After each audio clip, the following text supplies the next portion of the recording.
puzzle pieces don't create pictures by accident. Have you ever thought about how we can know that the Bible is true? Not every book you read is true, right? Some books are just made up, but not the Bible. Do you want to know some of the ways that I know the Bible is true? One way is because the written words in the Bible prove it's true as they come alive in my life every day.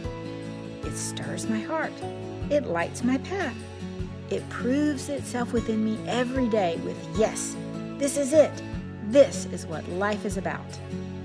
It also proves itself by fruit. We've talked a lot about bad seeds making bad plants grow and good seeds making good plants grow. So one way you can know if something is right or not is to watch what kind of fruit grows from it, because God's ways work. Another way I know the Bible is true is this. Historians and scientists and everyone know and agree that the Bible was written over the course of thousands of years by many different people.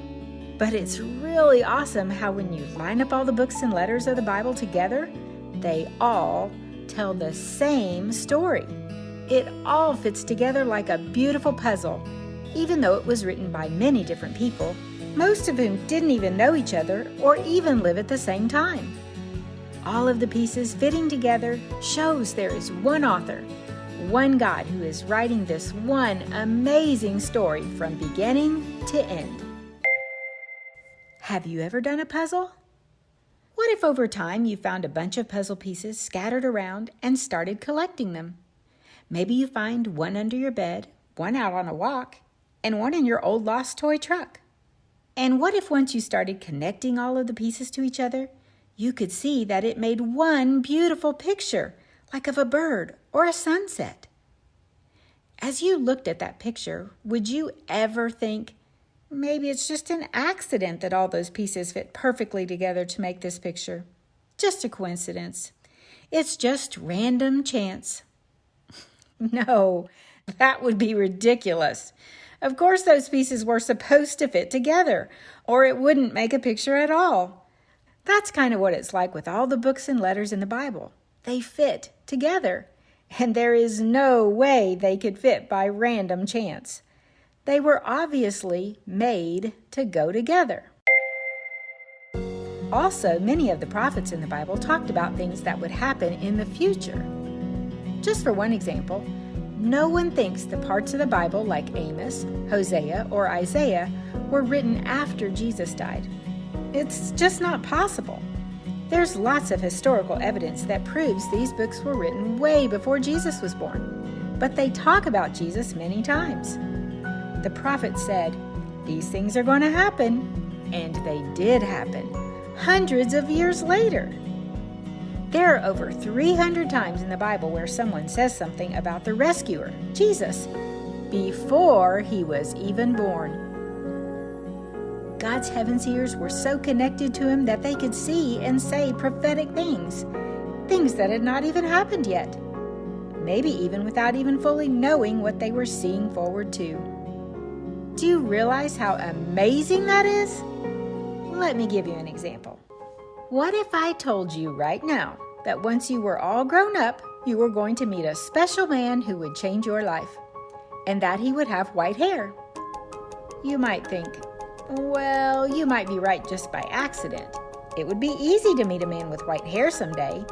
You have a chance of getting that right just by accident, by coincidence. But what if a little later I told you that he would also have a beard and a scar on his right arm?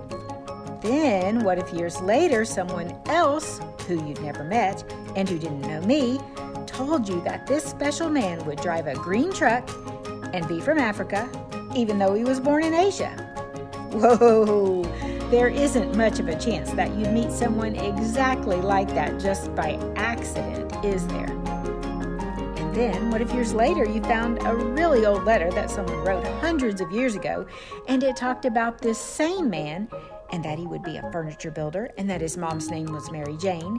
And then a while later, another person came and whispered in your ear that this special man would come on a rainy day, and that he would have a blue tie with horses on it. And what if many more people told you many more things like this about this special man? That's a lot of specific details, isn't it? That would be way too many things to just happen all at the same time by accident, wouldn't it? And now, let's imagine that one day when you were grown up, you met a man who you really liked a lot. He made your heart thump, thump, thump, thump as you walked along and talked to him. Life made sense when you were with him. As you sat together eating lunch, you found out he was from Africa, but born in Asia. Then you suddenly realized this man had white hair and a beard. Remembering what people had told you so long before, you'd start to think, wow, could this be the man? And just then, drip, drop, it started to rain. And as the man reached to open his umbrella, you saw a scar on his right arm. What? And then if he said, let's go, we have to get out of this rain. And off he ran to his green truck with some wood furniture in the back. And just as you hopped into his truck, there on the seat was a lovely blue tie with horses on it. You'd know this is him. This is the guy. This is the guy. If that happened, would you give that man your attention? Would you believe the things he said? Would you believe the people who had told you about him too? You better believe it. Especially if he changes your life and everything becomes wonderfully different when you're with him.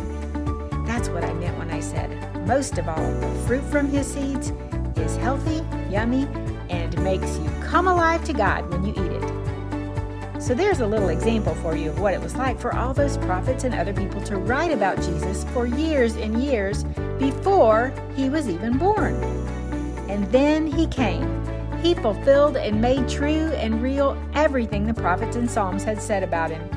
And everyone whose hearts thump, thump, thump came alive to him in his life. So pay close attention when you read your Bibles and talk to your Father in heaven, because he has life-changing plans for you too.